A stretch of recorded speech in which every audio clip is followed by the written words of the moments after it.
Hujan deras pada Sabtu 17 Juli yang mengguyur wilayah Mahlul dan Vikhroli, Mumbai, India, mengakibatkan tanah longsor ke area permukiman.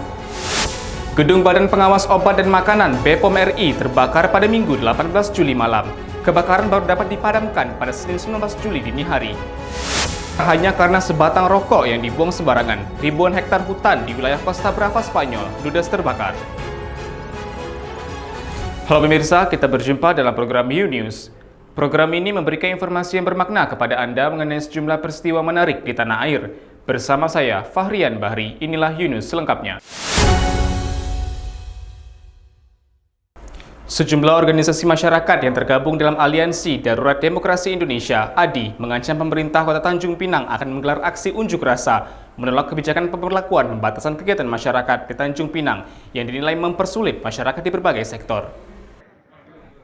Aliansi Darurat Demokrasi Indonesia, ADI, mendatangi kantor Wali Kota Tanjung Pinang di Senggarang, Senin 19 Juli. Dalam keterangannya, ADI merencanakan untuk audiensi dengan Wali Kota Tanjung Pinang, Rahma, untuk membahas kembali kebijakan-kebijakan pemerintah Kota Tanjung Pinang yang tidak sesuai dalam pelaksanaan pemberlakuan pembatasan kegiatan masyarakat PPKM darurat. Menurut ADI, salah satu kebijakan seperti antigen berbayar dan menutup sektor perdagangan usaha kecil menengah tanpa solusi dinilai menyulitkan masyarakat di tengah ekonomi yang semakin melemah. Dibilang PPKM darurat, kami menerima. Kami bukan masalah PPKM-nya, tetapi surat edarannya. PPKM itu kami menerima, tetapi kami tidak menerima dengan adanya PPKM ini. Pemerintah Tanjung Pinang tidak menyediakan bansos untuk masyarakat dan memaksa tutup segala usaha-usaha masyarakat. Jadi seharusnya itu bagaimana, Bang? Tanpa ditangani dengan yang baik. Jadi menurut kawan-kawan seharusnya bagaimana, Bang, pelaksanaan itu? Solusinya ya kembali aksi. Rencana ADI untuk audiensi di halaman kantor Wali Kota Tanjung Pinang ini ditolak. Ia mengatakan, sesuai dengan surat yang telah dilayangkan kepada Wali Kota, bahwa audiensi berlangsung di halaman kantor Wali Kota, bukan di dalam. Pihaknya menganggap Wali Kota tidak mau menerima mereka karena tidak memenuhi keinginan untuk beraudiensi di luar ruangan. Oleh karena itu, pihaknya akan melanjutkan pergerakan dengan melakukan aksi lanjutan di kantor Wali Kota. Selanjutnya mungkin kami akan menggelar aksi di kantor Wali Kota ini sesegera mungkin. Sementara itu, Kepala Bagian Protokol dan Komunikasi Pimpinan, Bobi Wirasatria, mengatakan, sesuai prosedur, setiap kali mengadakan rapat harus ada tes swab antigen. Ini tetap sesuai dengan prosedur kita, karena kita berada di PPKM darurat. Setiap rapat itu memang harus ada prosedur swab antigen ya, sehingga memang kita terapkan itu. Sampai dengan belum ada perubahan, tetap kita berlakukan. Tetapi prinsipnya tentu kita, Pemko Tanjung Pinang, kita open terhadap rekan-rekan sekalian. Kita sudah prepare, kita siapkan ruangan yang terbaik di lantai 3. Bang, tapi di surat itu katanya di tempat terbuka, Bang. Itu gimana tuh, Bang? Iya. Kita sesuai dengan prosedur kita, SOP kita demikian, memang harus rapat-rapat tetap di lantai 3 di ruangan. Kemudian dengan prosedur sebelum masuk itu kita lakukan swab. Dari Tanjung Pinang, Kepulauan Riau, Tommy Yandra, UTV mengabarkan. Hujan deras pada Sabtu 17 Juli yang mengguyur wilayah Mahlul dan Vikhroli, Mumbai, India, mengakibatkan tanah longsor ke area permukiman. Akibatnya puluhan orang tewas dan beberapa rumah tertimbun tanah.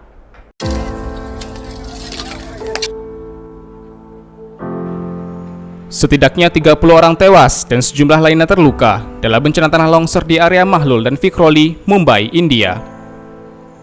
Longsor terjadi usai kedua area tersebut diguyur hujan deras sepanjang Sabtu malam. Menurut Pasukan Respons Bencana Nasional India, NDRF, 4 hingga 5 rumah di Mumbai rusak dan tertimbun material longsor, sementara 6 hingga 8 orang dikhawatirkan masih terjebak di balik reruntuhan. Selain memakai alat berat, petugas penyelamat menggunakan tangan kosong dalam mencari korban selamat di balik reruntuhan bangunan. Petugas Rumah Sakit Rajawadi menyebut, total 30 korban tewas akibat longsor telah diidentifikasi, sementara 2 korban luka telah diperbolehkan pulang usai mendapat perawatan. Saat ini, petugas masih melakukan operasi pencarian dan penyelamatan di beberapa titik kejadian. Diperkirakan jumlah korban tewas terus bertambah. Perdana Menteri India, Narendra Modi, mengaku sedih saat menerima informasi bencana tanah longsor di Mumbai. Ia menyampaikan simpati kepada keluarga korban tewas dan menjanjikan kompensasi dana bagi mereka semua. Sementara itu, Departemen Meteorologi India, IMD, memprediksi hujan deras masih akan terus mengguyur Mumbai hingga beberapa hari ke depan.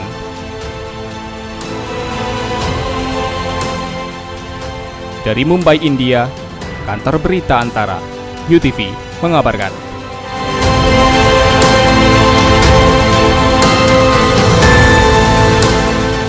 5 dari 65 orang panitia penyembelihan hewan kurban yang mengikuti tes swab antigen di Puskesmas Sejang pada Senin 19 Juli tadi diketahui positif COVID-19.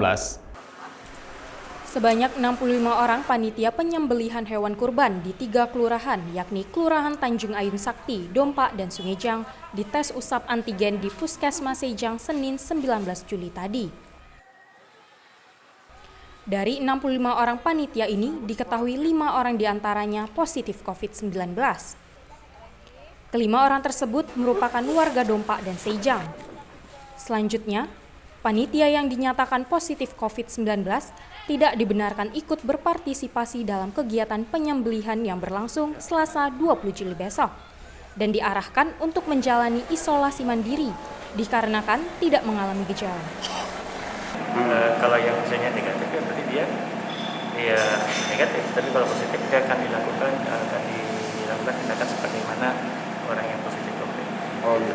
Sementara itu, pemeriksaan tes usap kepada panitia penyembelihan hewan kurban yang akan bertugas pada 21 Juli akan dilaksanakan tes usap antigen pada Selasa 20 Juli besok. Kabag Prokes Pemkot Tanjung Pinang, Surjadi menegaskan, panitia pemotongan hewan kurban wajib melakukan tes antigen. Hal ini bertujuan untuk menjaga para petugas kurban dan juga daging kurban yang akan dibagikan ke masyarakat. Jadi selain untuk menjaga diri sendiri, keluarganya, juga untuk melindungi semua kepanitiaan itu supaya safe ya.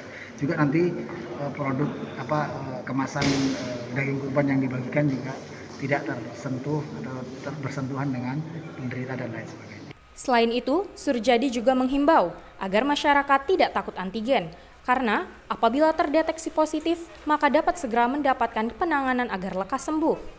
Dari Tanjung Pinang, Kepulauan Riau, Afriyadi, Khairuddin, UTV mengabarkan. Gedung Badan Pengawas Obat dan Makanan BPOM RI terbakar pada Minggu 18 Juli malam. Kebakaran baru dapat dipadamkan pada Senin 19 Juli dini hari. Berikut beberapa fakta dari kebakaran di kantor BPOM RI yang telah ulasan himpun.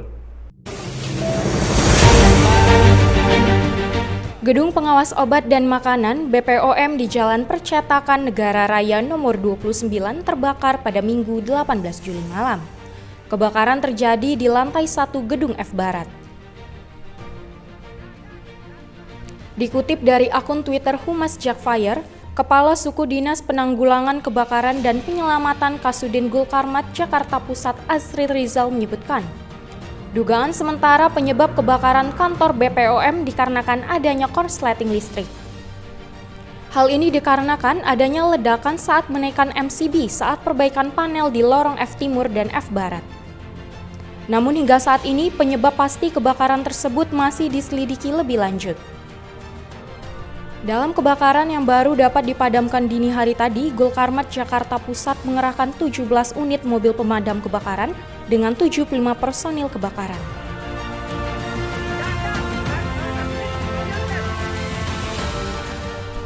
Sementara itu, dihimpun dari media bisnis, kebakaran di gedung BPOM RI ini terbilang fantastis. Kasudin Gulkarmat Jakarta Pusat Asri Rizal menaksir kerugian dari kebakaran tersebut mencapai 600 juta rupiah. Zuriat Agung Nugraha, UTV mengabarkan. Saudara, hanya karena sebatang rokok yang dibuang sembarangan, ribuan hektar hutan di wilayah Costa Brava, Spanyol ludes terbakar. Dinas Pemadam Kebakaran di wilayah Costa Brava, Spanyol harus berjuang keras memadamkan api yang cepat menjalar dan menghancurkan lebih dari 1.000 hektar hutan dan pohon di tepi Taman Alam Cap de Creus. Kebakaran besar tersebut juga memaksa 350 warga setempat meninggalkan rumah mereka. Pihak kepolisian setempat menyatakan, kebakaran hebat tersebut diduga berasal dari puntung rokok yang dibuang sembarangan. Menurut Sergi Palacios, petugas dari Dinas Pemadam Kebakaran pemerintah daerah Katalan menyatakan, saat ini petugas kebakaran sedang berusaha memadamkan api dengan berbagai cara. Sebanyak 6 pesawat terbang disiapkan untuk mengangkut air dari udara guna mengguyur api yang berkobar. Sedangkan dari darat, 90 petugas sedang bekerja keras memadamkan api menggunakan semprotan air. Pemerintah lokal menyatakan ratusan orang telah dipindahkan dari kediaman mereka. Sementara ratusan yang lainnya terpaksa mencari perlindungan di tempat penginapan sementara yang ditawarkan oleh pemerintah daerah El Port de la Selva. Pihak kepolisian memastikan siapapun yang terbukti membuang rokok dan menyebabkan kebakaran hebat tersebut akan mendapatkan hukuman pidana yang setimpal. Dari Costa Brava, Spanyol, Kantor Berita Antara, UTV, mengabarkan.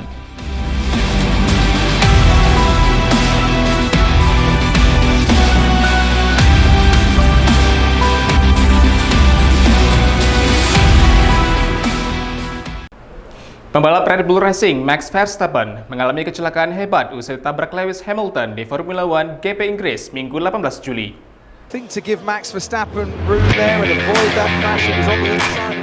Pembalap Red Bull Racing Max Verstappen alami kecelakaan hebat usai tabrakan dengan Lewis Hamilton yang berlangsung di sirkuit Silverstone di Formula One GP Inggris Minggu 18 Juli.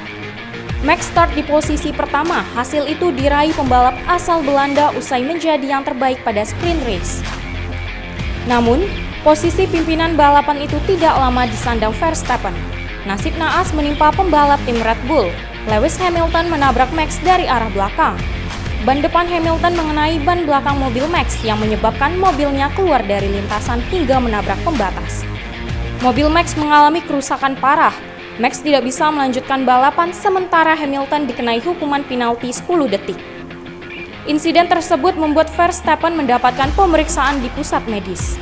Pembalap 23 tahun itu sempat dilarikan ke rumah sakit Coventry melakukan pemeriksaan karena mengeluh pusing usai insiden tersebut. Verstappen diketahui telah diperbolehkan pulang dari rumah sakit.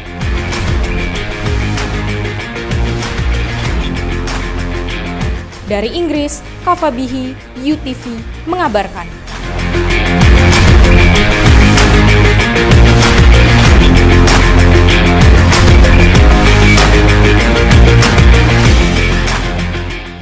Sejumlah pemuka agama di Batam, Kepulauan Riau kompak mengikuti aturan pemerintah untuk membatasi kegiatan keagamaan di tempat ibadah selama pemberlakuan pembatasan kegiatan masyarakat PPKM darurat.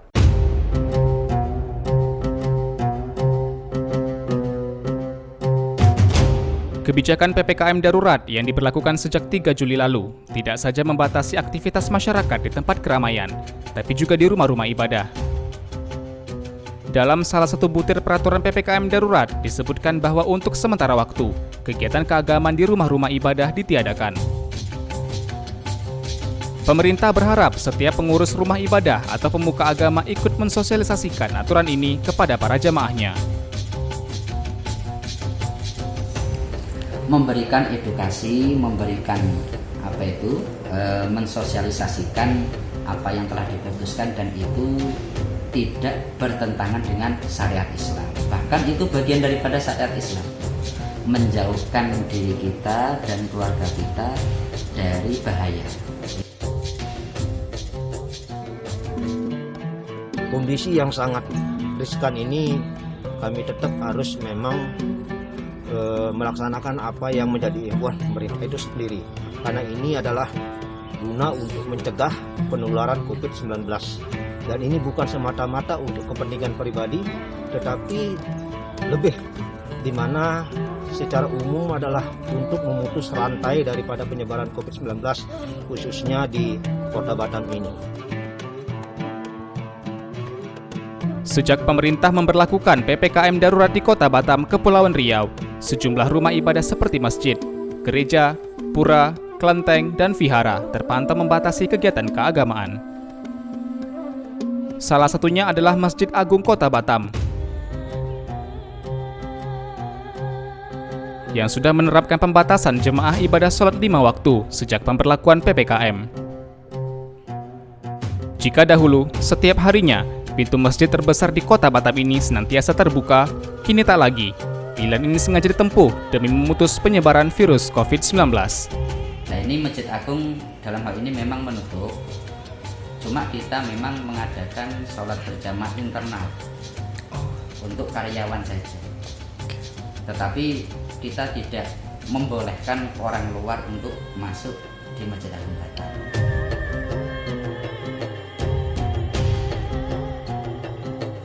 Kondisi yang tak jauh berbeda juga terjadi di Pura Agung Amerta Buana yang merupakan pura terbesar di Kota Batam. Tempat ibadah umat beragama Hindu ini sepi pengunjung sejak beberapa waktu lalu.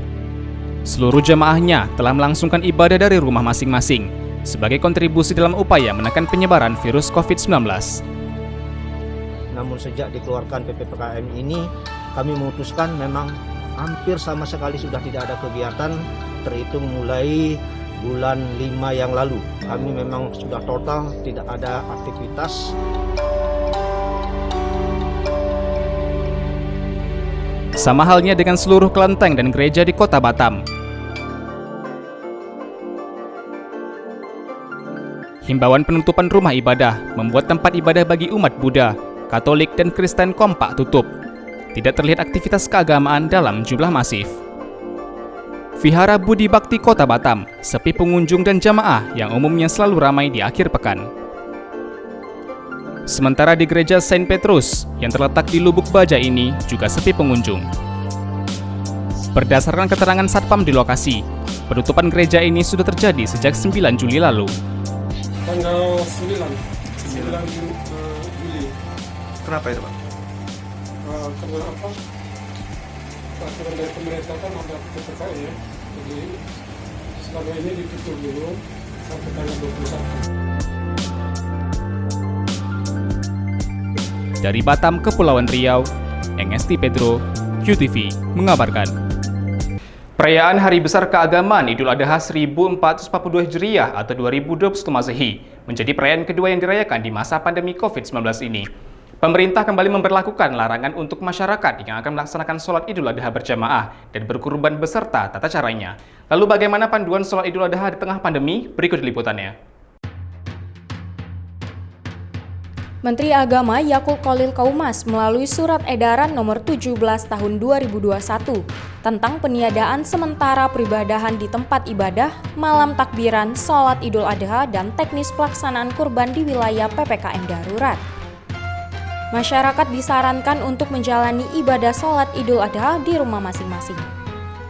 Majelis Ulama Indonesia (MUI) merilis tata cara sholat Idul Adha di rumah.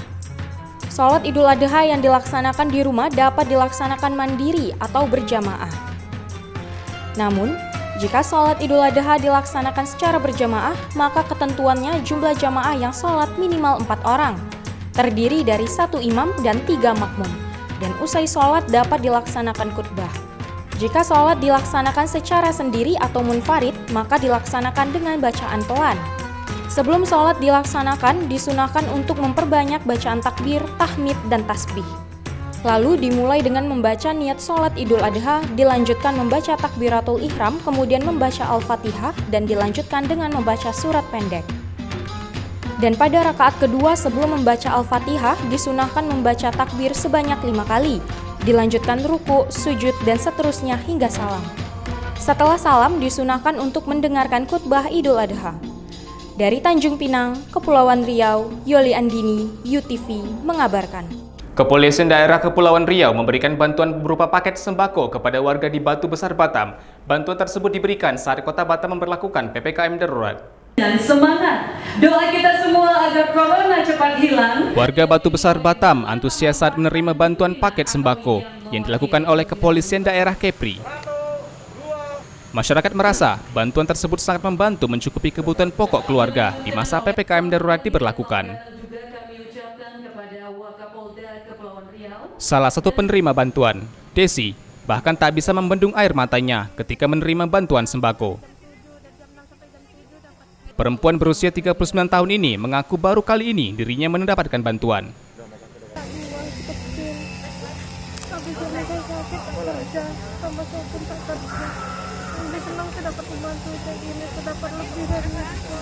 Kalau hari-hari Bu gimana Bu?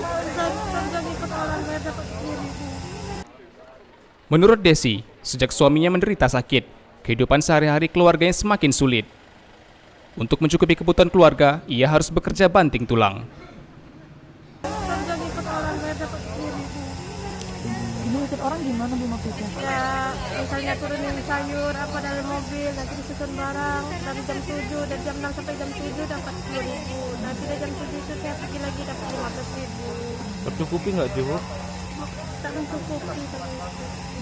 Tapi sangat terbantu ya Bu.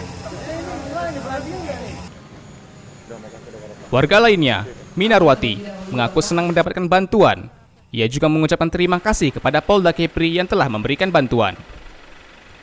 Terima kasih buat Polda Kepri telah memberikan bantuan kepada masyarakat.